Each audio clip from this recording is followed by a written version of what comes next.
Le Forex, ou le marché des devises, est le marché sur lequel les gens échangent des devises. L'objectif est très simple, gagner de l'argent sur la différence entre les devises. Celles-ci sont regroupées par paires, par exemple l'euro et le dollar américain. Le prix de la première devise est mesuré dans la seconde. Pour faire des profits, les gens achètent généralement une paire de devises à un prix inférieur et la vendent à un prix supérieur, ou l'inverse. Buy, achat, et sell, vente, se réfèrent toujours à la première devise de la paire. Si nous prenons la parité euro-dollar, alors si vous appuyez sur Buy, vous achèterez des euros pour des dollars. Si vous appuyez sur Sell, vous achèterez des dollars pour des euros. Comment savoir s'il faut acheter ou vendre? L'une des méthodes consiste à suivre les hauts et les bas précédents du graphique des prix. Cela permet de déterminer quand le prix va probablement s'inverser. Regardez le tableau. Le prix a baissé 2 fois, mais à chaque fois, il s'est arrêté au niveau de 1,1100. Lorsque le prix se rapprochera de ce niveau pour la 3e fois, soyez attentifs.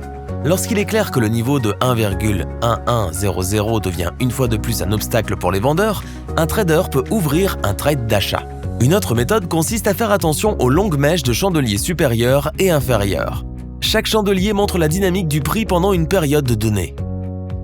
Une mèche supérieure longue apparaît généralement lorsque le prix s'est refermé bien en dessous du maximum qu'il a atteint pendant la période.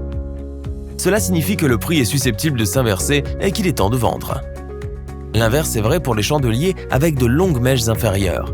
Soyez donc attentifs à ces tendances sur le graphique et servez-vous-en pour ouvrir des trades rentables. Les graphiques de l'application FBS Trader sont toujours disponibles pour que vous puissiez suivre l'évolution du marché. Découvrez notre guide de démarrage rapide et explorez toutes les possibilités de trading.